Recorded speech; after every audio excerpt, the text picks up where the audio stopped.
Assalamualaikum warahmatullahi wabarakatuh. Alhamdulillah. Selalu saja lisan kita memuji Sang Pencipta Allah atas segala nikmat yang dilimpahkan kepada kita. Dan sebagai seorang muslim kita sangat yakin Alhamdulillah adalah kalimat penghubung antara kita dengan Sang Pencipta Allah. Dan kalimat ini Allah subhanahu wa ta'ala jadikan sebagai kalimat syukur atau berterima kasih yang dengannya segala kebutuhan kita untuk roda kehidupan di muka bumi ini dan puncaknya panen pahala dan balasannya di akhirat nanti akan terpenuhi. Oleh karena itu jadilah seorang muslim dan muslimah yang selalu membasahi lidah dan bibirnya dengan kalimat syukur Alhamdulillah. Selanjutnya kita panjatkan salam hormat kita kepada orang yang telah membawa kepada kita hukum halal haramnya Allah. Dan juga kita jadi tahu apa yang Allah perintahkan, apa yang Allah larang. Dan akhirnya kita bisa mendapatkan kebahagiaan di dunia ini karena tahu panduan hidup. Dan juga kita akan mendapatkan balasan terbaik di akhirat sana nanti. Manusia terbaik ini telah menghabiskan 23 tahun dari masa umurnya untuk menyampaikan agama Allah. 13 tahun di Mekah semuanya dengan hinaan, cacian dan puncaknya diusir dari kampung halamannya Mekah. Kemudian 10 tahun fase Madinah semuanya penerimaan penyempurnaan agama Allah. Dan mengucapkan satu kali salam hormat kepada manusia terbaik ini akan dibalas oleh Allah subhanahu wa ta'ala dengan 10 kali rahmat. Andai saja dibalik, kalau seandainya mengucapkan 10 kali salam hormat diberikan satu rahmat, maka sudah cukup. Karena rahmat Allah sangat luas, meliputi pemenuhan kebutuhan, pengampunan dosa, peninggian derajat, dan juga solusi dari permasalahan yang sedang dihadapi. Maka tentu itu sudah mencukupi bagi kita. Tapi Allah subhanahu wa ta'ala memberikan bagi orang yang mengucapkan satu kali salam hormat dibalas 10 kali rahmat. Oleh karena itu setelah memuji Allah subhanahu wa ta'ala, jadilah orang yang selalu mengucapkan salawat dan taslim kepada Nabi besar Muhammad sallallahu alaihi wa ala alihi wa sahbihi wasallam. Kita melanjutkan tema kita pada pertemuan yang lalu, membedah buku Meraih Pahala Besar dengan Amalan Ringan yang ditulis oleh Muhammad Khair Yusuf. Dan sudah kita jelaskan panjang lebar pembukaan buku ini. Saya ingatkan kembali bahwasanya dalam Islam, Bapak Ibu sekalian, kita diberikan kesempatan untuk meraih pahala buat diri kita dari apa yang kita kerjakan, dan kita bisa mendapatkan bonus juga tambahan rahmat, rezeki, pahala, derajat nanti di surga yang sangat tinggi dengan cara mengajak orang lain dan juga memaksimalkan amalan-amalan khusus yang memang pahalanya berlipat-lipat. Nah ini yang sedang kita fokus untuk bahas. Jadi kalau misalnya saya pergi sholat ke masjid, maka saya akan mendapatkan pahala buat saya. Tetapi Allah subhanahu wa ta'ala masih memberikan kesempatan buat kita meraih pahala ekstra dengan cara, misalnya di sholat jamaah itu kita datang lebih tepat, lebih cepat waktunya, sehingga kita bisa mendapatkan menjawab ucapan muadzin itu punya keutamaan sendiri. Kemudian juga kita sempat sholat qobliyah, maka ini punya keutamaan sendiri. Kemudian juga kita bisa meraih waktu mustajab antara azan dan iqamah, dan kita juga bisa meraih takbiratul ihram pertama imam. Karena kalau imam Allahu Akbar, takbiratul ihram pertama imam, itu sudah mulai pahala dicatat oleh para malaikat. Jadi akan beda pahalanya orang Allahu Akbar imam, dia juga sudah Allahu Akbar di belakangnya, dengan orang yang datang misalnya masbuk 1 rakaat atau 2 rakaat, tentu beda pahalanya. Nah ini kita bisa mendapatkan ekstra pahala dengan kita lebih jeli, datang lebih cepat sebagaimana saya kasih contoh tadi misalnya. Begitu juga kita bisa dapat ekstra pahala dengan mengajak orang lain. Jadi saya kalau misalnya mau sholat bisa share di grup ya. Misalnya kita punya grup keluarga atau teman-teman, kita share waktu sholat misalnya. Atau mengajak orang pada saat mau sholat. Mungkin pemilik perusahaan, mungkin seorang atasan di kantornya, dia bisa mengajak. Atau mungkin teman-teman dari kalangan ibu-ibu misalnya punya majelis taklim, dia mengajak. Bentar lagi waktu sholat, 10 menit lagi kita siap-siap yuk kita sholat. Misal, di antara 100 orang yang menerima pesan itu misalnya 1-2 orang saja. Oh iya, tiba-tiba teringat lalu dia mengerjakan. Maka kita akan mendapatkan pahala orang yang sedang kita ajak itu tanpa dikurangi sedikit pun dari pahala dia. Jadi misalnya kita dikasih 100 pahala. maka kita akan mendapatkan 100 tambahan lagi yang diberikan kepada teman yang kita ajak karena kita mengajak dia. Jadi sebenarnya kita ini seperti seorang marketing. Produk kita adalah Islam. Kapan kita menawarkan Islam dan seluruh amali yang ada dalam Islam dan orang lain mengerjakannya, maka kita akan ikut panen pahala orang yang mencontohi kita. Nah, ini pola-pola yang sudah kita jelaskan di awal pembukaan buku ini, bagaimana kita bisa meraih ekstra pahala dibanding selain daripada apa yang biasa kita kerjakan. Jadi dengan cara kita memaksimalkan cari yang terbaik atau afdalnya, kemudian juga kita mengajak orang lain. Mirip dengan sekarang menjelang Ramadan. Ya, mungkin kita kalau puasa Ramadan, insya Allah semoga Allah mudahkan kita panjang umur, bisa beramal saleh yang sempurna, dan juga kita bisa dibersihkan dosa-dosanya dengan datangnya Ramadan ini. Karena orang yang berpuasa Ramadan karena keimanan, yakin itu perintah Allah dan mengharapkan pahalanya, maka dibersihkan dosa-dosanya yang telah lalu. Kita misalnya puasa, kita dapat pahala kita dapat pengampunan dosa kita. Tapi dengan kita motivasi orang lain untuk mengerjakan puasa Ramadan itu, misalnya dengan share potongan-potongan ceramah, artikel-artikel tulisan misalnya, maka ini kita bisa, dan orang lain termotivasi untuk mengerjakannya, maka kita akan panen pahala-pahala mereka. Bukankah juga kita bisa mendapatkan pahala puasa orang lain dengan membuka puasakan orang? Begitu yang dikatakan Nabi SAW dalam hadis, siapa yang membuka puasakan orang lain, maka dia akan panen pahala orang yang dibuka puasakan tersebut tanpa mengurangi sedikit pun dari pahala mereka. Lalu sebagian sahabat ada yang mengatakan ridwanullahi alaihim, mereka mengatakan, ya Rasulullah, tidak semua orang bisa memberikan buka puasa. Karena yang dibayangkan oleh sahabat ini mungkin harus menyiapkan makanan lengkap. Kayak kita sekarang mungkin harus makanan bungkus, lengkap segala macam. Ya kalau orang punya kemampuan. Tapi kalau tidak, maka kata Nabi SAW, Allah akan memberikan pahala mendapatkan buka puasa orang itu walaupun dia hanya memberikan seteguk air atau susu yang dicampur dengan air. Susu mungkin kalau sudah campur air sudah hilang rasa susunya, tetapi kalau itu pun yang dia mampu berikan atau dengan sebutir kurma, maka dia akan mendapatkan pahala membuka puasakan orang lain. Oleh karena itu saya mengingatkan diri saya di sini dan Bapak Ibu sekalian, di saat Ramadan tiba seperti ini, usahakan kita sudah punya blok-blok khusus, ya. Kita sudah membooking masjid-masjid di sekitar rumah kita. Kemudian kita blok. Misalnya kita tanya pengurus masjid, di sini ada berapa orang yang buka puasa? Tanya misalnya imam masjid atau pengurus masjidnya. Oh, di sini ada 50 orang, Bu. 50 orang, Pak, misalnya. Baik, saya akan siapkan air mineralnya misalnya. Air mineral satu dus isi 40, 27 ribu, 30 ribu rupiah. Tapi isi 48, artinya kita bisa mendapatkan 48 pahala buka puasain orang hanya dengan 30 ribu rupiah. Kalau satu orang minum satu gelas air misalnya.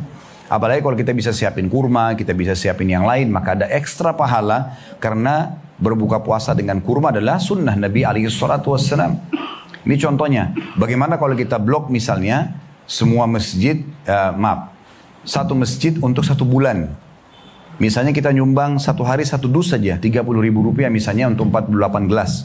Berarti kita punya 48 orang yang bisa kita raih pahala buka puasanya, kemudian dikali 1 bulan. Kalau kita bulatin 30 ribu, misal 30 hari puasa berarti cuma 900 ribu rupiah, kita bisa dapat pahala 48 per harinya kali 30. Itu kan sangat banyak sekali, ya. Bisa mendapatkan pahala ratusan bahkan ribuan orang yang sedang buka puasa. Ini contohnya. Jadi bagaimana kita bisa meraih pahala-pahala ekstra dengan amalan-amalan yang sangat ringan. Ya, sangat ringan. Dan ini banyak contohnya tentunya. Membaca Al-Quran atau kegiatan-kegiatan yang lain lah. Seperti umrah dan haji juga. Kita mengajak orang lain. Semua akan kita panen pahalanya. Dan kita sudah jelaskan pada pertemuan yang lalu ada 2 sub bahasan ya dari bab pertama. Bab pertama ini adalah masalah ibadah. Kita sudah jelaskan pada pertemuan yang lalu itu tentang masalah keutamaan wudu, ya, keutamaan wudu. Dan sudah kita jelaskan masalah wudu ini bagaimana orang kalau menyempurnakan wudunya maka dia ikhlas mengerjakannya dan sempurna, maka akan menjadi penyebab dia mendapatkan surga. Ya, bagi yang pegang bukunya bisa lihat di halaman 7 itu ya. Hadis yang kita bahas pada pertemuan yang lalu.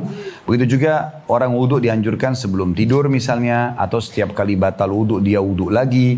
Semua ini punya keutamaan. Dan setiap kali dia berwudhu, maka akan berjatuhan dosa-dosa dari tubuhnya bersamaan dengan tetesan air terakhir. Itu sudah kita paparkan pada pertemuan yang lalu. Juga kita sudah bahas subjudul yang lain di bab pertama ini masalah ibadah tentang keutamaan sholat sunnat al-fajr. 2 rakaat sebelum subuh. Sebelum sholat wajib subuh, maaf. Yang lebih baik daripada dunia dan seluruh isinya. Sudah panjang lebar kita jelaskan. Dan sudah kita hubungkan juga dengan sunnah-sunnah rawatib, ya. Sholat-sholat sunnah sebelum sholat wajib yang 12 rakaat yang mendapatkan keutamaan di surga. Kesempatan ini kita akan masuk sub bahasan yang ketiga dari bab pertama, yaitu tentang keutamaan sholat berjamaah. Seperti biasa saya akan bacakan dulu yang ditulis di buku, baru kemudian panjang lebar kita akan masuk ke masalah keutamaan sholat berjamaah ini. Hadits yang diangkat oleh penulis di sini di halaman 11 kalau yang pegang bukunya dari Abu Hurairah radhiyallahu anhu, dari Rasulullah sallallahu alaihi wasallam, beliau bersabda, salatul jami'in tazidu ala salatihi fi baitihi wa salatihi fi suqihi 25 darajah.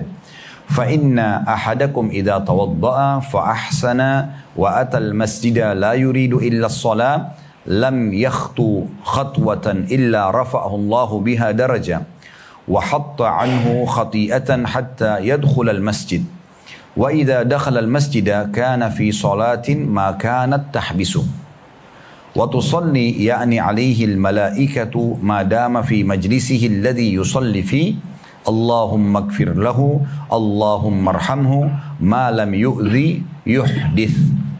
Terjemahannya, kata baginda Nabi SAW, pahala seseorang sholat berjamaah bertambah lebih banyak 25 derajat daripada sholat di rumah atau di pasar. Karena seseorang di antara kalian jika berwudu, ini sebabnya kenapa dia dapat kalau sholat berjamaah 25 derajat, ya.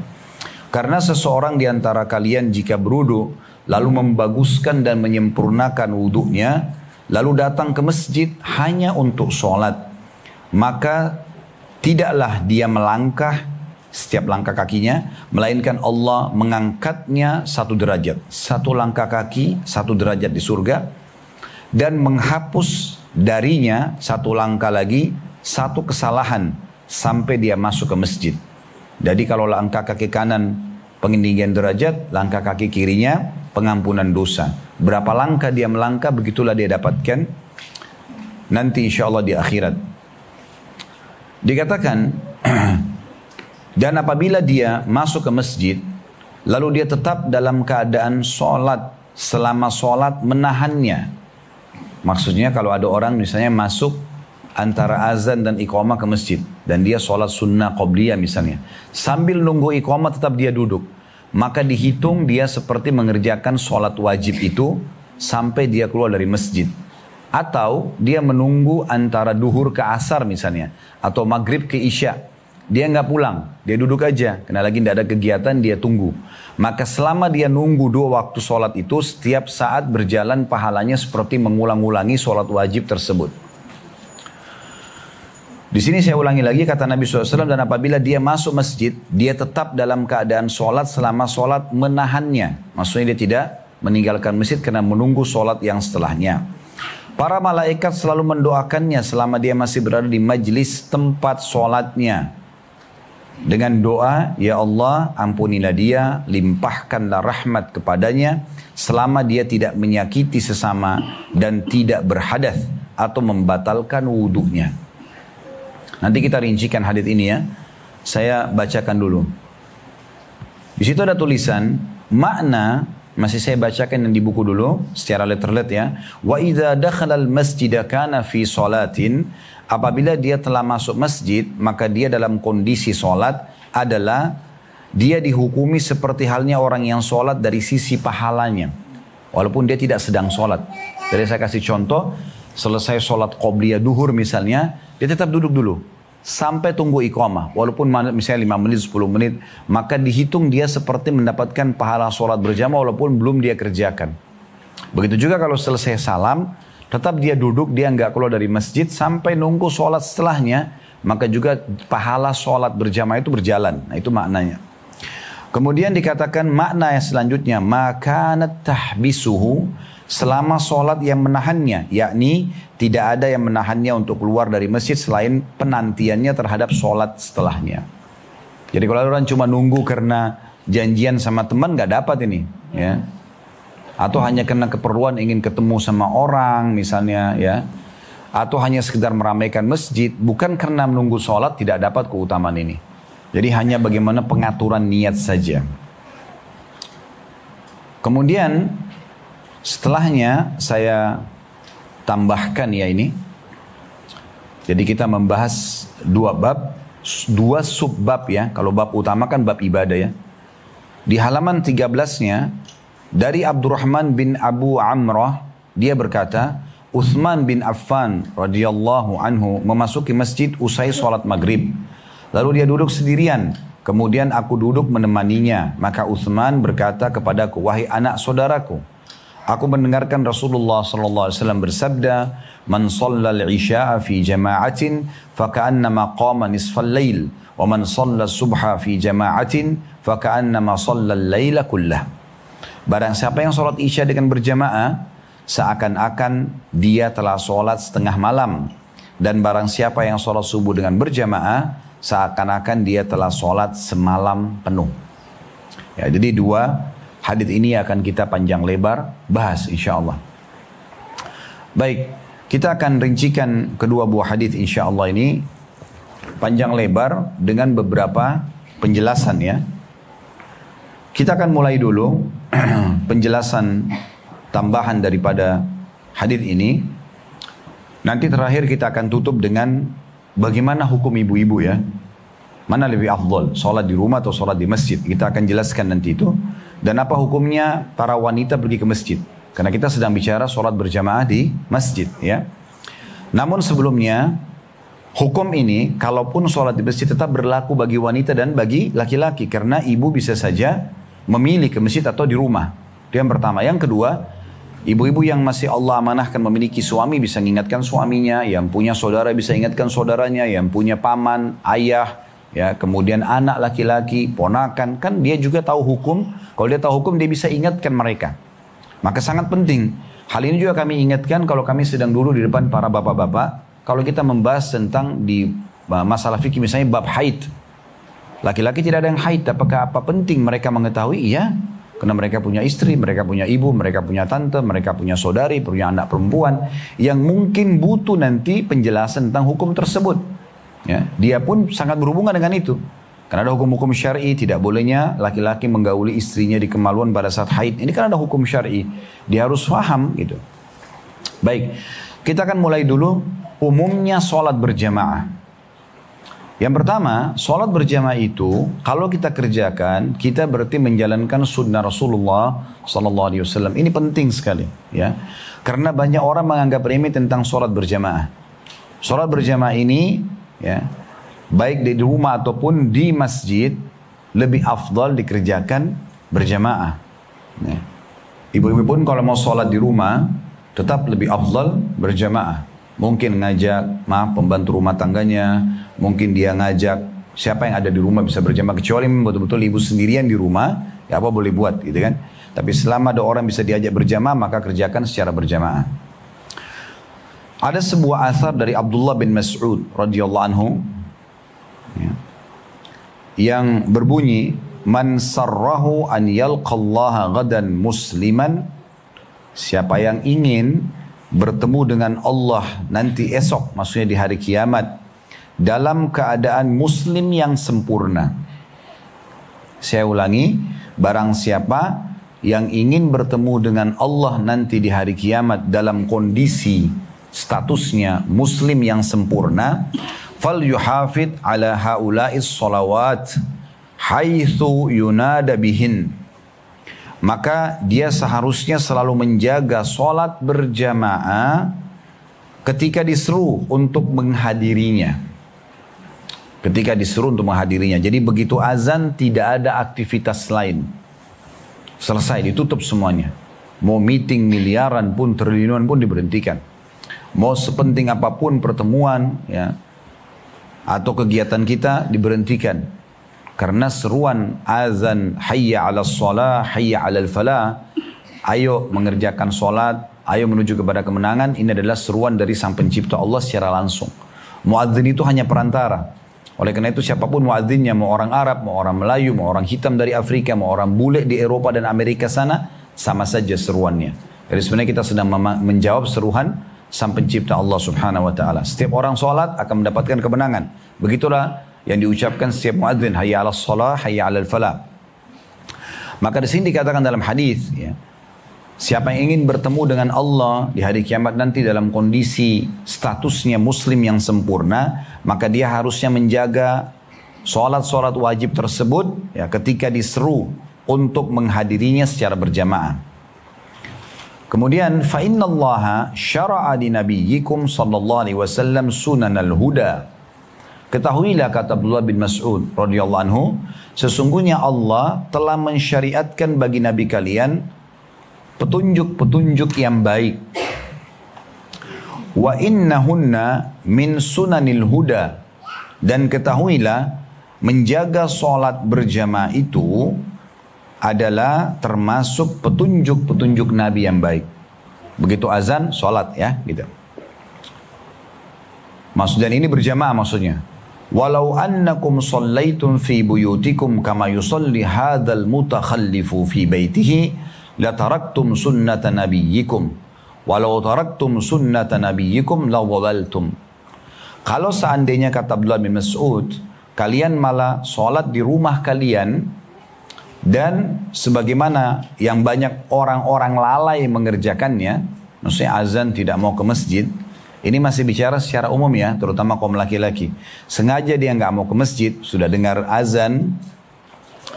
Maka kata beliau, maka kalian telah meninggalkan petunjuk yang baik dari Nabi kalian. Dan kalau kalian meninggalkan petunjuk yang baik dari Nabi kalian, berarti kalian telah sesat.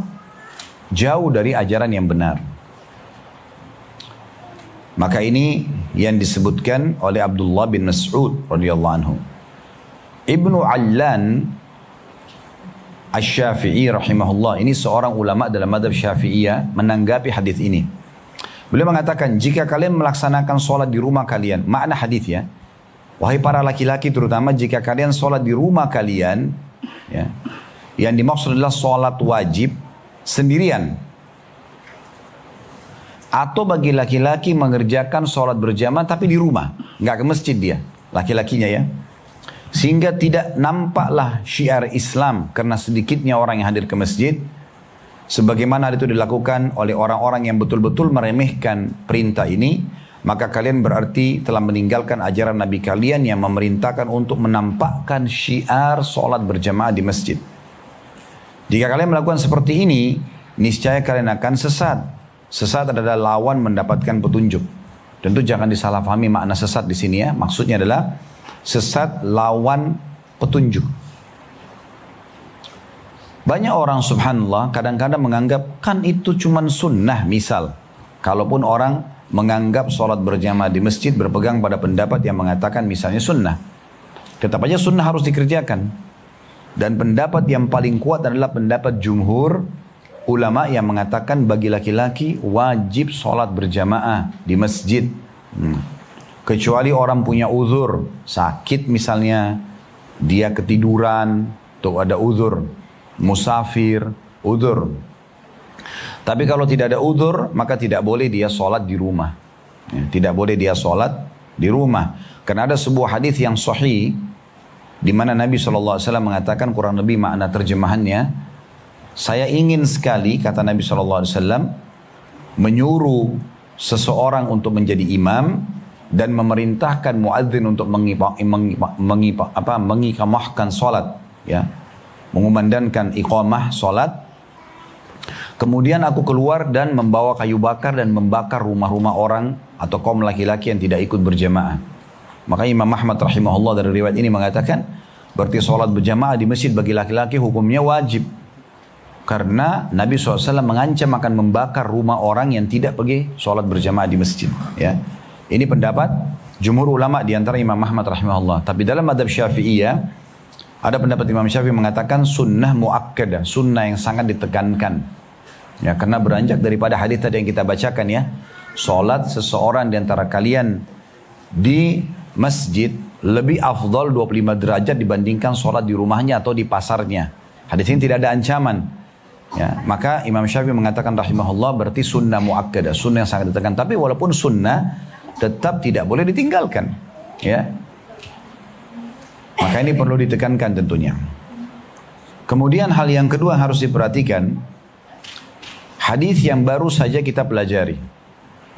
Ini hal kedua yang harus diperhatikan dari penjelasan hadis yang baru kita baca itu dalam bab yang sedang kita bahas, yaitu hadis yang panjang lebar tadi dijelaskan bahwasanya orang yang sholat berjamaah di masjid akan mendapatkan 25 derajat. 25 derajat.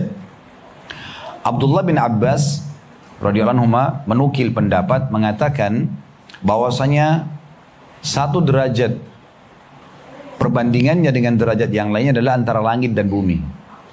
Jadi kalau seseorang bilang 25 derajat, mungkin yang dia bayangkan seperti tingkatan tangga, anak tangga, ya, sehingga kecil sekali. Padahal sebenarnya bukan seperti itu. Derajat di surga itu jauh sekali. Antara 1 derajat dengan derajat itu antara langit sama bumi. Seperti kita lihat sekarang, kita di bumi lihat ke langit begitu jauhnya. Dan sampai hari ini, bahkan sampai menjelang hari kiamat, mustahil ada manusia yang bisa menjamah langit dengan tangannya. Karena jauhnya jarak yang ada. Kita saja ke matahari itu sudah nggak mungkin menjangkaunya. Karena ya, suhu yang sangat panas dan jarak yang sangat jauh. Ya. Apalagi matahari berada di bawah langit pertama. Jadi nggak mungkin. 1 derajat kata beliau radhiyallahu anhu itu antara langit dan bumi jaraknya. Jadi jauh sekali. Apalagi kalau diberikan 25 derajat. Ya. Itu setiap sholat. Jadi kalau 1 hari kita sholat 5 waktu, berarti 25 kali 5. Dalam 1 hari, orang yang sholat di rumah bagi laki-laki dan orang yang sholat di masjid berjamaah, itu perbandingannya 25 kali 5. 125 derajat per harinya. Kalau kali 10 hari, 1200 ya, 50 derajat. Kalau sekali 1 bulan misalnya 30 hari, berarti 3750 derajat per 1 bulan. Kalau 1 tahun, kalau 10 tahun, berapa banyak jarak perbedaan antara orang yang sholat di rumah dengan sholat berjamaah di masjid. Oleh karena itu ibu-ibu yang Allah amanahkan suami, ada saudara, ada anak, ingatkan ini tentang keutamaan ini. Rugi sekali. Hanya ke masjid 10 menit, 15 menit dapat semua derajat ini. Ya. Belum lagi dalam hadis yang sama tadi kita bacakan, disebutkan sebab peninggian derajat itu karena kalau orang wudhu dan menyempurnakan wudhunya, ini sudah kita bahas pada pertemuan yang lalu ya. Dan dari hadis ini berarti lebih afdal wudhu di rumah. Ya, ingatkan itu ya. Wudhu di rumah, kemudian sholat berjamaah di masjid. Kan banyak kalau orang-orang kita wudhu di masjid ya. Bukan nggak boleh, boleh saja. Tapi lebih afdal, lebih besar pahalanya wudhu dulu di rumah, baru ke masjid. Karena kata Nabi SAW dalam hadis tadi, kalau seseorang berwudhu di rumahnya, lalu menyempurnakan dan membaguskan wudhunya, kemudian mendatangi masjid, berarti lebih afdal wudhu di rumah, kemudian baru ke masjid. Kemudian dia menunggu antara sholat dengan sholat yang setelahnya, baik sunnah ke wajib atau wajib ke wajib yang lainnya, maka dicatat sebagai orang yang mengerjakan sholat itu. Dan ini luar biasa ya, berarti kalau kita tunggu antara sholat qobliyah duhur ke waktu duhurnya, dicatat karena niat kita sebenarnya bukan untuk sholat qobliyahnya di masjid, tapi kita tujuannya untuk sholat wajibnya. Berarti kita seperti sholat duhur berulang-ulang kita kerjakan, hanya menunggu iqamahnya. Begitu juga selepas sholat duhur kalau kita menunggu asar, berarti dicatat seperti sedang mengerjakan sholat tersebut sampai tiba waktu sholat setelahnya. Belum lagi dalam hadis yang sama disebutkan setiap 1 langkahnya ditambah lagi peninggian derajat. Berarti ini besar sekali keutamannya. Setiap langkah 1 langkah peninggian derajat, 1 langkah pengampunan dosa. Dalam beberapa riwayat lain, Bapak Ibu sekalian, ditambahkan juga kata Nabi SAW, setiap langkahnya juga dicatat 1 pahala. Berarti kalau angka kaki kanan misalnya, dicatat 1 pahala, dihapus 1 dosa. Langkah kaki kiri diangkat 1 derajat. Begitu terus. Saya pernah praktikin waktu masih di Makassar beberapa belas tahun yang lalu, waktu itu belum pindah ke Jakarta. Kebetulan kami kontrak di satu rumah, berhadapan sama masjid. Subhanallah, cuma seberang jalan saja. Ini rumah, ada jalan mungkin ukuran 2 mobil, ya, kemudian masjid gitu. Saya coba melangkah dari depan pintu rumah sampai ke masjid itu 50 langkah. Padahal dekat sekali gitu. Berarti ada 25 pencatatan pahala, 25 pembersihan dosa, ada 25 peninggian derajat. Dan dalam riwayat lain disebutkan, itu akan dicatatkan oleh Allah Subhanahu wa Ta'ala di saat pergi dan pulang. Pergi dapat seperti itu, pulang pun dapat seperti itu. Ini keutamaan yang besar sekali. Sayang kalau orang sia-siakan kita. Ya. Kemudian masih ditambah lagi dalam hadis yang sama adalah adanya doa malaikat. Adanya doa malaikat. Selama orang itu duduk di musallahnya, tempat sholatnya. Misalnya dia ya, habis salam, sholat wajib, selama belum ngomong sama orang di sebelahnya, selama belum mengeluarkan angin atau batalkan wudhunya, selama belum berdiri dari tempat dia salam tadi, maka malaikat terus mendoakan dia sambil mengatakan, ya Allah ampuni dia, ya Allah rahmati dia. Nah ini juga pelajaran penting ya. Berarti dari sini Bapak Ibu sekalian, usahakan selepas salam jangan pindah lokasi zikir. Ya. Salam dulu di situ, zikir di situ aja. Karena selama kita nggak pindah, malaikat terus mendoakan. Tapi kalau kita sudah pindah, maka sudah lepas dari doa ini. Atau maaf, membatalkan wudhu tadi. Ya. Kadang-kadang ada orang begitu di tempat, maaf di sejadahnya keluarin angin misalnya. Soal orang darurat, maka dia pindah dari tempat sholatnya untuk menghormati para malaikat yang hadir di situ. Ya, karena di rumah ataupun di masjid akan ada malaikat yang mencatat sholat yang sedang kita kerjakan. Oleh karena itu kita tinggalkan sejadah, kemudian baru kita buang angin misalnya, mohon maaf ya, mungkin ke kamar mandi atau di tempat lain. Dan juga jangan buru-buru ngobrol sama orang. Selepas salam, zikir dulu. Ya. Selesai zikir baru ngobrol. Ya. Kadang-kadang ada orang baru salam sudah ngobrol. Gitu ya. Padahal sebenarnya ini semua bisa memberhentikan doa malaikat. Ini hal kedua yang kami ingin titik beratkan tentang masalah ya, keutamaan atau penjelasan daripada hadis tadi. Poin yang ketiga, kita tambahkan berhubungan dengan penjelasan hadis tadi yang kita bahas ya. Bahwasanya sholat berjamaah itu akan membersihkan dosa-dosa. Membersihkan dosa-dosa. Karena dalam hadis Uthman bin Affan radhiyallahu anhu, beliau menyampaikan dan mendengarkan secara langsung bahwa Rasulullah sallallahu alaihi wasallam bersabda, "Man tawadda'a lis-salati fa asbagal wudu." Barang siapa yang berwudu untuk mengerjakan salat dan dia membaguskan wudunya. Ini saya ingatkan kembali, sudah saya jelaskan pada pertemuan kita perdana yang lalu ya. Wudu, Bapak Ibu sekalian, jangan tergesa-gesa. Nikmati setiap anggota tubuh yang diperintahkan untuk dibasuh.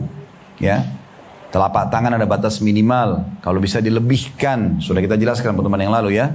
Jadi kalau misalnya telapak tangan batas minimal, Bapak Ibu dianjurkan melebihkan. Ya, kemudian juga siku batas minimal kita lebihkan. Mata kaki batas minimal lebihkan. Karena kata Nabi SAW, nanti ya, aku akan mengenal umatku di hari kiamat dari cahaya yang keluar dari anggota tubuh yang tersentuh air wudu. Maka siapa yang bisa memanjangkan cahayanya itu lakukanlah. Dan Abu Hurairah menyampaikan radhiyallahu anhu, perhiasan seorang mukmin di hari kiamat nanti akan memenuhi seluruh anggota tubuh yang tersentuh dengan air wudunya. Ya. Ini sudah kita singgung pada pertemuan lalu, tapi saya ingatkan kembali. Karena dalam hadis yang kita ingatkan di poin ketiga ini, siapa yang wudu kemudian menyempurnakan wudunya, thumma masya ila salatil maktubah, kemudian dia datang untuk mengerjakan salat 5 waktu, fasallaha ma'an nas au ma'al jamaah, lalu dia mengerjakan bersama orang-orang atau secara berjamaah, au fil masjid, atau di masjid. Ya, ghafarallahu lahu dzunubah. Allah akan maafkan kesalahan-kesalahannya. Allah akan maafkan kesalahan-kesalahannya. Hadis ini diriwayatkan oleh Imam Muslim ya. Kalau tadi hadis yang kita sudah bahas tadi itu kan hadis riwayat Bukhari dan Muslim ya. Kemudian poin yang keempat yang ingin kita titik beratkan penjelasan tentang masalah hadis tadi yang kita bahas ya, tentang sholat berjamaah, ada beberapa lafadz hadis Bapak Ibu sekalian berhubungan dengan sholat berjamaah. Tadi yang kita bacakan adalah mendapatkan 25 derajat ya gitu ya. Ada hadis yang lain menjelaskan, dan hadis ini diriwayatkan oleh Bukhari Muslim dari hadis Abdullah bin Umar radhiyallahu anhuma bahwa Rasulullah sallallahu alaihi wasallam bersabda, "Shalatul jama'ati afdalu min salatil fadhi bi 27 derajah." Salat berjamaah itu lebih afdal, lebih utama daripada salat sendirian, perbedaannya 27 derajat. Kalau tadi hadis yang kita baca di buku kita 25 derajat. Jadi ada riwayat lain Bukhari Muslim 27 derajat. Ini berarti lebih banyak lagi, lebih 2 derajat dari hadis tadi ya. Kalau tadi sudah kita hitungkan, kalau 25 derajat sholat berjamaah, berarti kali 1 hari 5 kali sholat berjamaah, berarti 125 derajat perbandingan antara orang sholat sendiri dengan sholat berjamaah. Ini berarti 27 lebih tinggi lagi. Ya. Dalam riwayat lain, riwayat ini disebutkan oleh Ibnu Majah dan juga atau diriwayatkan oleh Ibnu Majah dan Abu Daud, tentu dengan sanad sahih. Kata Nabi SAW, "As-salatu fi jama'atin ta'dilu 25 salat." Salat berjamaah ya, itu akan lebih besar 25 kali lipat dibandingkan salat sendirian ya. Fa'idha sallaha fi falatin, kalau dia sholat dalam kondisi dia berada di tempat safar, maksudnya tempat yang jauh dari keramaian, sendirian dia ya.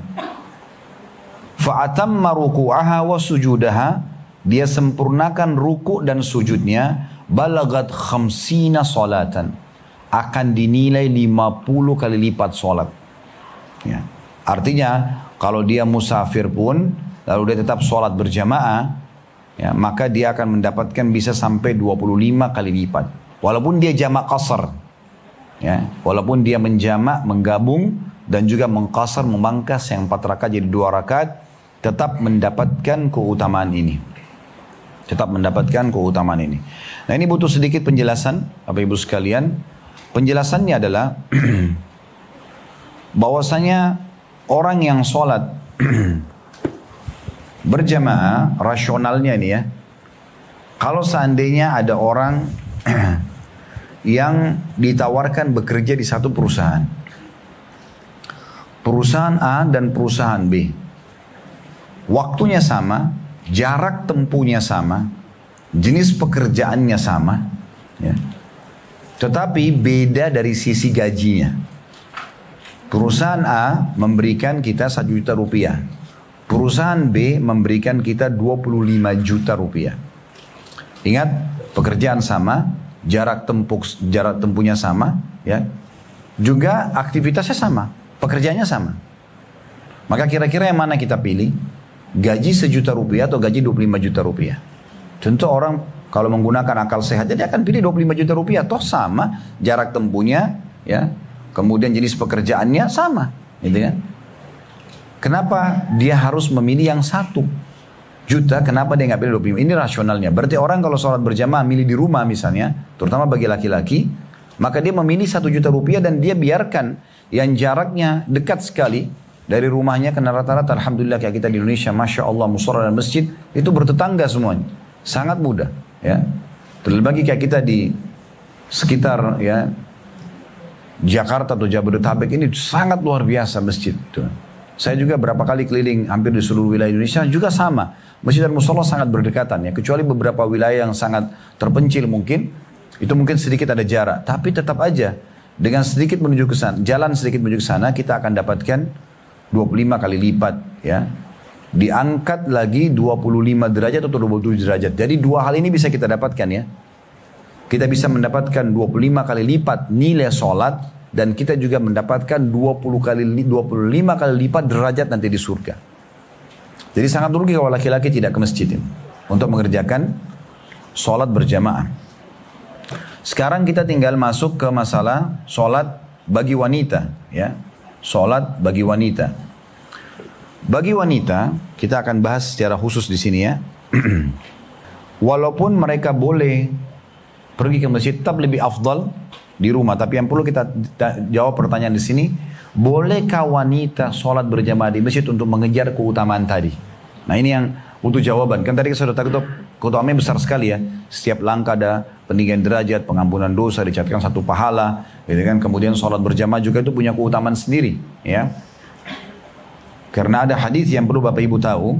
Kata Nabi SAW dalam hadis yang dihasankan oleh para ulama hadis, siapa yang tidak ketinggalan 40 hari takbiratul ihram pertama imam. Imam Allahu Akbar, dia juga Allahu Akbar di belakangnya. Tapi 40 hari syaratnya. Subuh, duhur, asar, maghrib, isya. Selama 40 hari, maka dipastikan kata Nabi SAW dia akan selamat dari ya, neraka dan juga selamat dari sifat kemunafikan. Selamat dari itu. Ya. Sampai ada seorang, ini kisah nyata, tapi ini salah satu contoh saja. Di Jeddah beberapa waktu yang lalu, di salah satu kota di Saudi, ada satu imam masjid, beliau sekaligus juga seorang ulama di sana. Kedatangan seorang anak muda yang kelihatannya anak muda dari penampilannya masih jauh dari agama, tapi dia ingin melamar anaknya imam ini, ya syekh ini.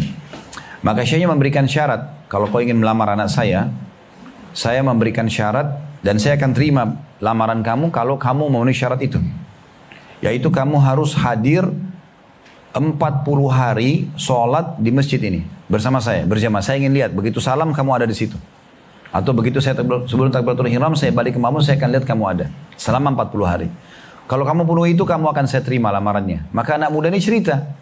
Dia bilang, saya semangat mengerjakan sholat berjamaah di beberapa hari pertama, tujuannya riya. Tujuannya hanya untuk mau melamar anaknya syekh ini. Bukan karena ingin mengejar keutamanya. Tapi subhanallah dia bilang, begitu sudah lewat 5-6 hari, hari ke-7, berubah. Tiba-tiba hati saya memang sudah mulai terikat dengan masjid. Merasa nyaman. 10 hari, 20 hari. Begitu sudah full 40 hari, dia bilang, saya tidak ketinggalan takbiratul ihram pertama imam itu. Maka benar-benar saya ya merasa mau diterima lamaran atau tidak, tetap aja saya tidak akan tinggalkan sholat berjamaah itu. Artinya apa yang Nabi SAW sampaikan, dihilangkan sifat kemunafikan, pura-pura aja sholat, karena itu ciri orang munafik, hilang dari dia. Dan ini keutamaan tersendiri tentunya ya. Nah sekarang yang perlu kita titik beratkan, tentang masalah sholatnya wanita. Ya. Dimulai daripada hadis Nabi SAW. Hadis Nabi SAW, kalau wanita itu dalam hadis yang sahih riwayat Ahmad ya, innaman nisa'u syaqa'ikur rijal. Sesungguhnya wanita itu adalah bagian daripada pria. Apa maksudnya? Maksudnya kalau seandainya ada amalan-amalan yang masih boleh wanita ikut terlibat di situ, maka dia boleh melakukannya. Seperti contoh, sholat berjamaah di masjid. Walaupun wanita lebih afdal di rumah, tetap boleh mereka sholat di masjid. Ya. Jadi ibu-ibu mungkin yang punya kesempatan untuk sholat di masjid bisa dilakukan. Apalagi kalau masjid dekat rumah, memungkinkan. Tidak ada anak kecil yang menyibukkan dia. Ya, kalau dia bawa ke masjid mungkin mengganggu misalnya. Atau tidak ada suami yang lagi sakit di rumah yang dia harus layani misalnya. Atau memang mungkin suami sangat buru-buru selepas sholat berjamaah pulang ke rumah dia harus segera makan. Maka ibu mungkin kalau ke masjid telat menyiapkan makannya. Contoh misalnya, dia lagi lowong. Apalagi di saat orang sudah berumur ya. Mungkin anak-anak semua sudah dewasa, sudah pada mandiri masing-masing. Dia hanya sama suaminya berdua, suaminya sholat berjamaah di masjid, boleh saja dia ikut. Intinya sebenarnya bagi wanita boleh saja mengerjakan apa yang laki-laki kerjakan ya. Dan itu dibolehkan. Dan dijelaskan ya, dalam riwayat-riwayat yang lain bahwasanya Nabi SAW menyebutkan la tamna'u nisa'akum al-masajida wa buyutuhunna khairun lahunna. Jangan pernah kalian melarang istri-istri kalian untuk sholat ke masjid, namun sholat di rumah bagi mereka tetap lebih baik. Hadis riwayat Abu Daud. Berarti poin yang pertama harus difahami bagi ibu-ibu, boleh sholat berjamaah ke masjid, ya. Tapi tidak, hukumnya bukan seperti laki-laki. Laki-laki kan tadi wajib ya. Kalau perempuan hukumnya sunnah saja. Artinya kalau ibu punya opsi pilihan antara sholat di masjid atau sholat di rumah, dan kebetulan memang di rumah lagi tidak ada kewajiban-kewajiban yang wajib ibu penuhi, ya seperti sudah saya jelaskan ya, ada anak kecil yang harus diurus misalnya, ya, atau ada masakan yang ibu harus siapkan segera selepas salam sholat berjamaah di sini, mungkin suami langsung pulang makan, ya, maka ibu boleh ke masjid, ya. Atau ada suami yang sedang sakit di rumah, anak yang sedang sakit, maka ini ada uzur. Tapi kalau lagi lowong, maka kerjakan ke masjid. Ini juga hukumnya berlaku kalau ibu lagi ada di 2 wilayah atau 3 wilayah mulia. Mekah, Madinah, dan ya, Aqsa, Palestina. Bagi yang bukan mukim di sana, tetap lebih baik ke masjid. Ya. Walaupun afdal sholat di rumah. Tapi ini tidak dianjuran ulama agar tidak dilakukan bagi orang yang musafir. Kan kita datang ke sana musafir ya. Jarang sekali kita ada di Mekah dan Madinah. Maka sholat aja berjamaah di masjid. Makanya pengurus Masjidil Haram, Madinah dan Mekah, juga pengurus Masjid Aqsa, menyediakan tetap tempat sholat untuk wanita walaupun sholat Jumat. Sholat Jumat kan hukumnya sunnah bagi wanita ya. Kalau ada yang tanya, boleh nggak wanita ikut sholat Jumat? Boleh, tapi hukumnya sunnah bagi mereka. Wajib tetap duhur di rumahnya. Tapi kalau mau ikut sholat berjamaah di masjid Jumat, boleh nggak? Boleh. Makanya di hari Jumat itu di Masjid Haram Mekah penuh ibu-ibu gitu. Di Masjid Madinah, musola yang dipakai oleh ibu tidak digantikan oleh laki-laki. Di Masjid Aqsa juga begitu. Kami berapa kali dapatkan sholat Jumat di sana pada saat bimbing jemaah, ya, di travel yang Allah amanahkan ini, maka juga sama. Berapa kali kami dapat hari Jumat, ternyata hari Jumat itu ada ibu-ibu yang sholat berjamaah, dan itu tidak masalah. Ya. Jadi mereka boleh sholat berjamaah di masjid. Tapi kata Nabi SAW, hanya saja rumah mereka lebih baik buat mereka. Rumah mereka lebih baik buat mereka. Ya.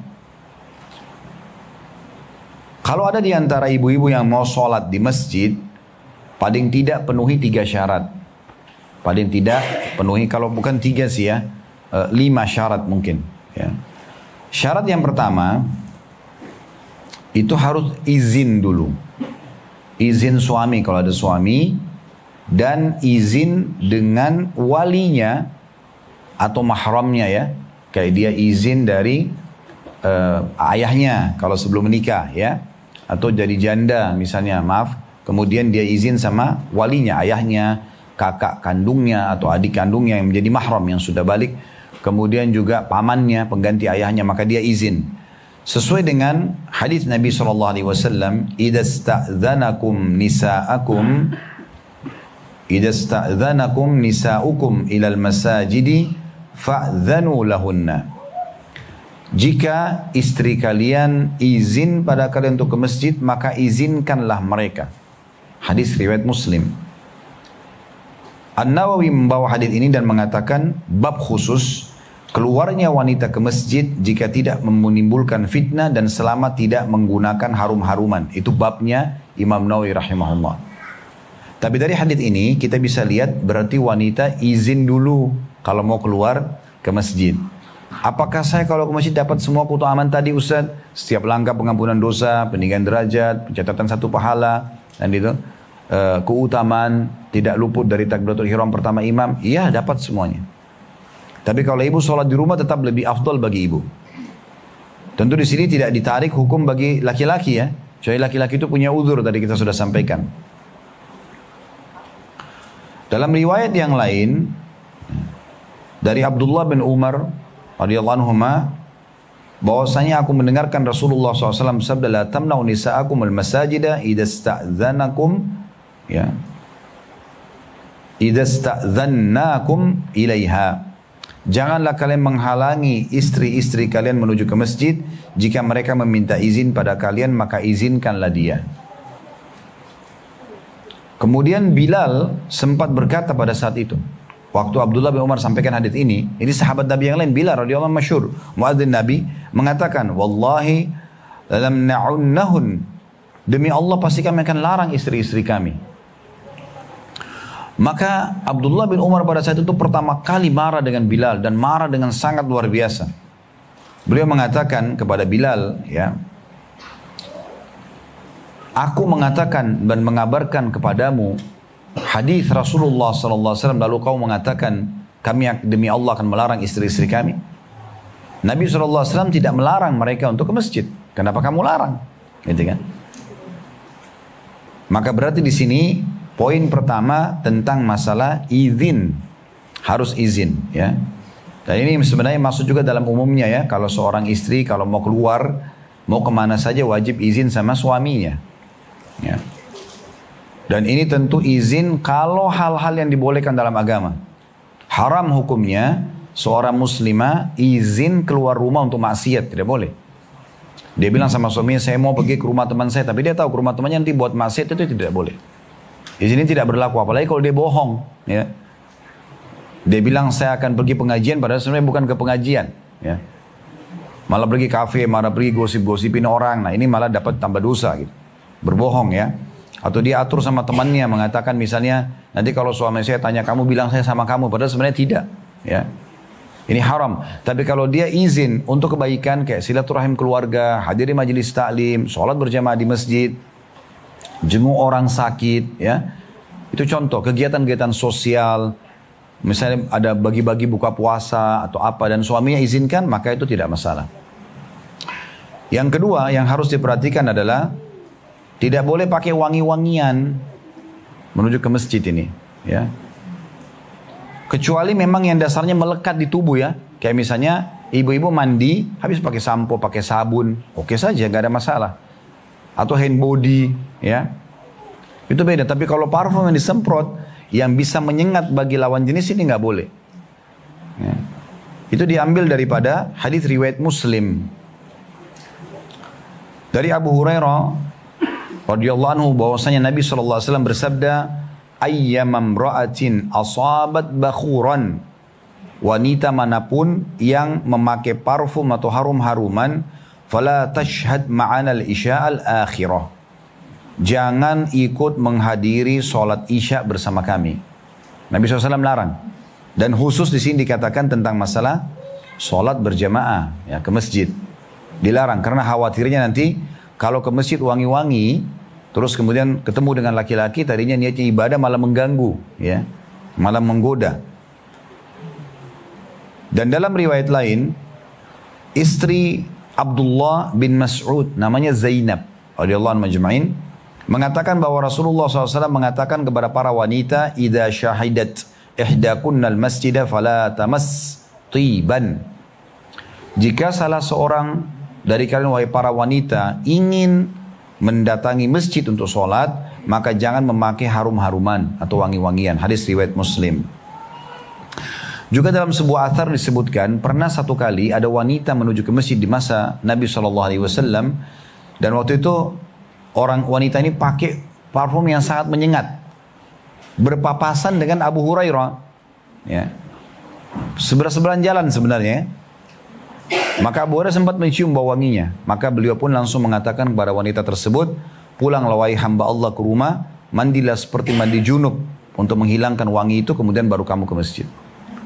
Ya, karena ini bisa menjadi sumber fitnah yang tentunya dikhawatirkan, ya, bisa bermasalah. Yang ketiga, ya, ini yang juga tidak kalah penting berjamaah, tidak boleh ada ikhtilat, bercampur baur laki-laki perempuan di musola atau masjid kita yang tidak ada pemisahnya, ya. Dan ini disebutkan dari hadis Ummu Salamah radhiyallahu anha, kana Rasulullah sallallahu alaihi wasallam idza sallama qama an-nisa'u hina yaqdi taslimah wa yamkuthu huwa fi maqami yasiran qabla an yakum.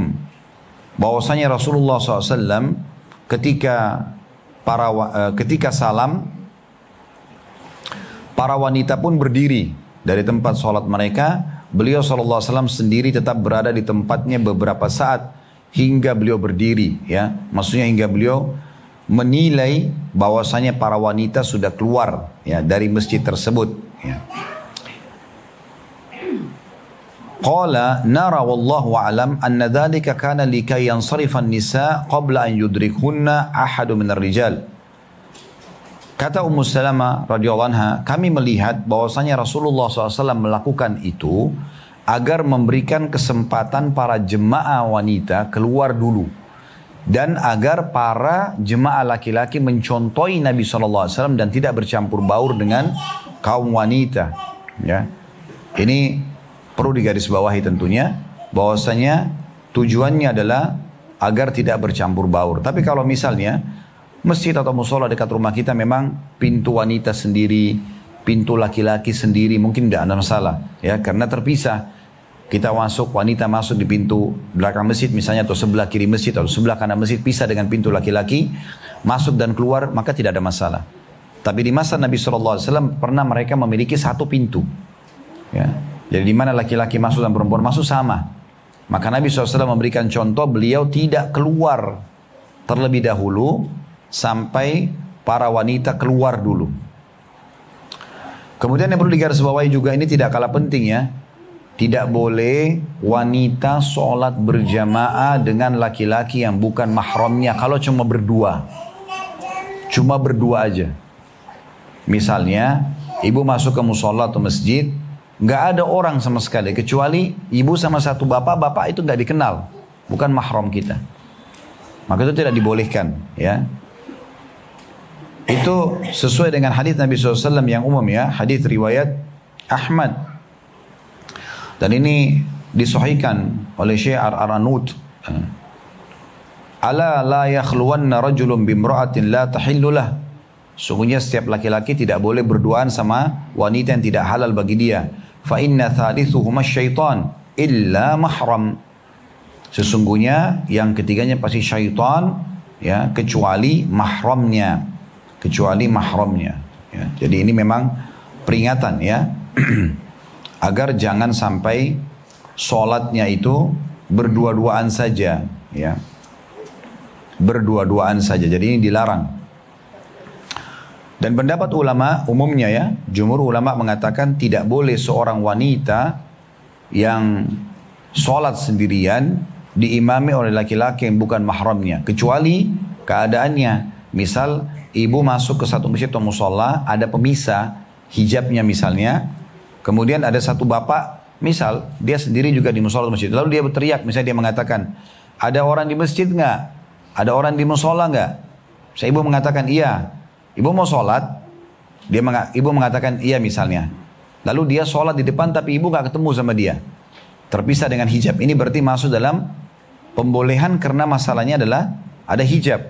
Karena hijab kan akan menjadi penghalang, gitu kan? Tapi kalau berdua-duaan, berdekatan, seperti kasus suami istri misalnya. Suami depan, jaraknya cuma satu saf, perempuan di belakang. Dan itu bukan mahramnya. Otomatis kan pada saat salam bisa melihat. Atau sunnah Nabi SAW kalau salam, selepas salam berzikir imamnya menghadap ke makmumnya. Gitu kan.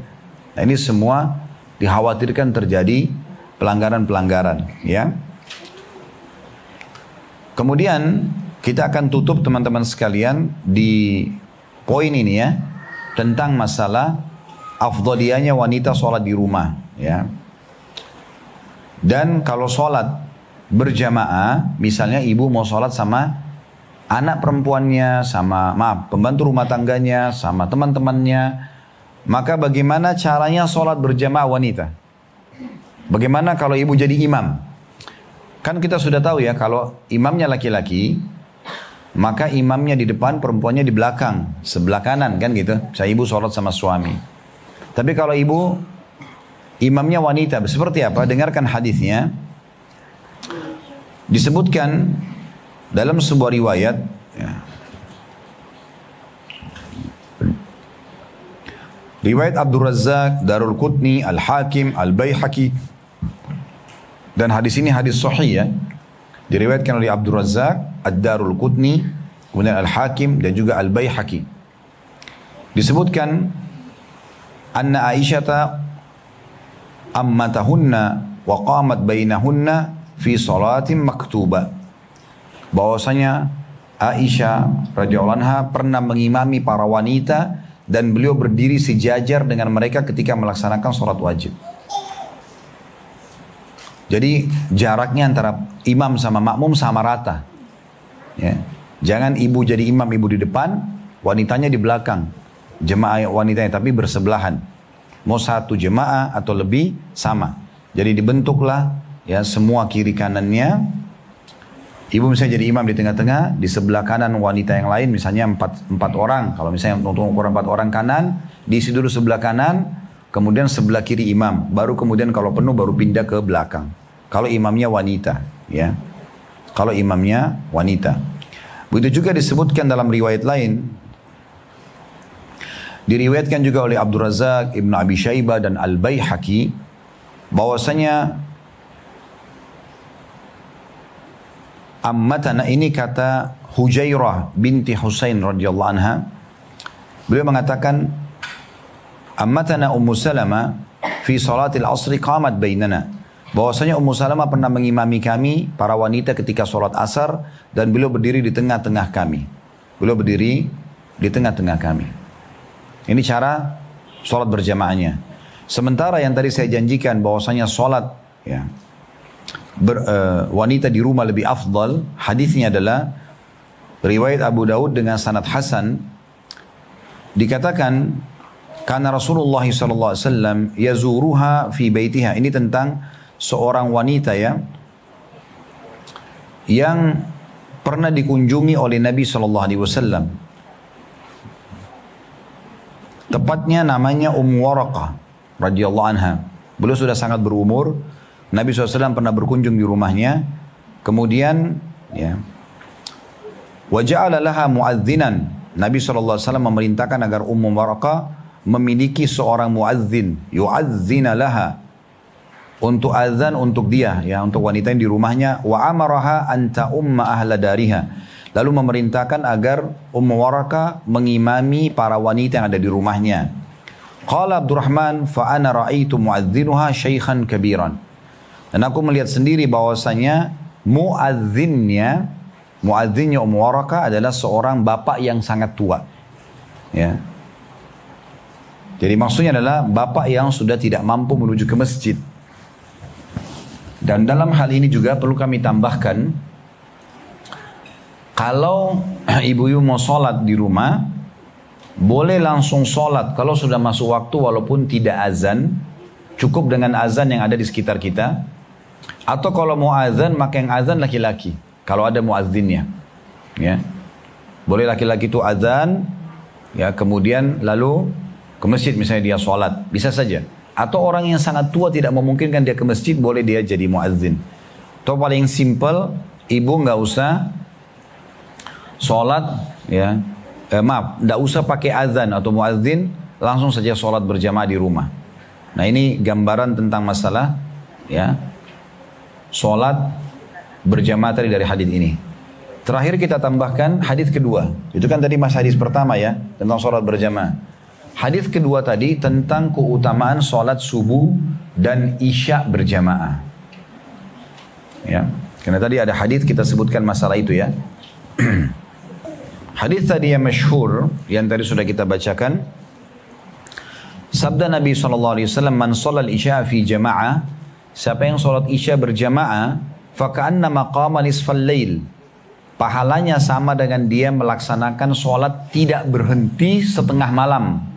Ya, jadi seperti mulai dari isya sampai setengah malam. Misalnya kalau kita hitung satu malam itu ibu sekalian, misalnya dari mulai isya sampai subuh, contoh misal jam 8, misal jam 7 malam misalnya isya, subuh jam 5 misal contoh. Berarti jam 7 sampai ke jam 5, ya kalau kita hitung itu kan 7 ke jam 12, 5 jam. Kemudian jam 12 ke jam 5, 5 jam, berarti 10 jam. Berarti dia seperti sholat 5 jam non-stop. Kalau dia sholat isya berjamaah. Jadi setengah malam. Wa man shalla subha fi jamaah faka'annama shalla al-laila kullah.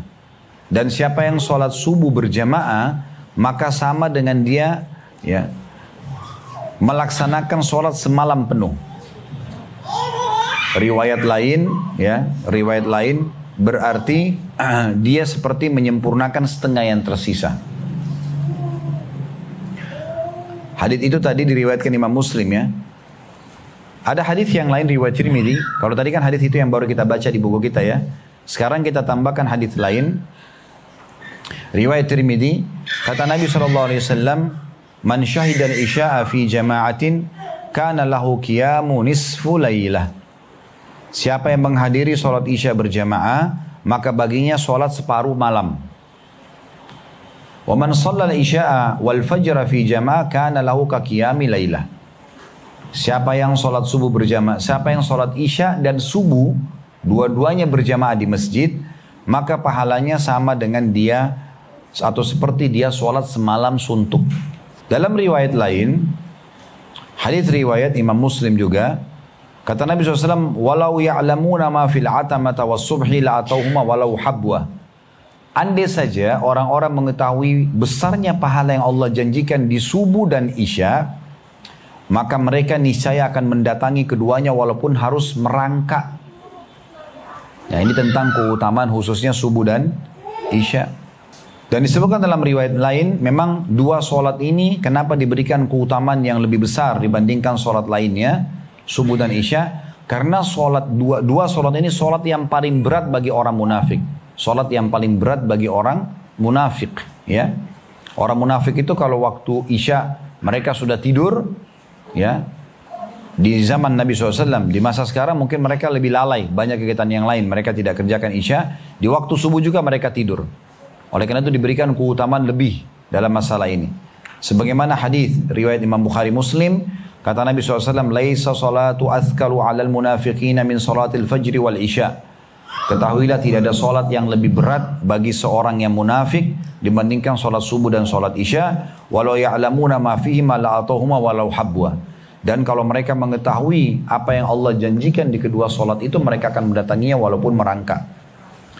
Nah, hadis ini yang tadi, yang subbab yang kedua ya.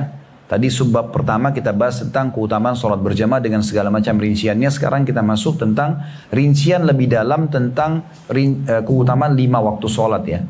Jadi dari 5 waktu solat ini yang paling afdal adalah subuh ya. Kalau dari hadis ini ya, subuh, ya, kemudian isya, lalu asar, lalu duhur, ya, lalu maghrib dan duhur. Karena memang hadis Nabi SAW tadi menyebutkan sholat isya dan subuh paling berat bagi orang munafik, plus lagi, ya, kalau sholat ini memang seperti mengerjakan setengah malam kalau dikerjakan isyanya, kalau dikerjakan subuhnya berarti melengkapkan setengah tersisa. Ada pendapat lain yang mengatakan bahwasanya yang paling afdol adalah sholat asar. Dari 5 waktu sholat ini yang paling afdol adalah sholat asar.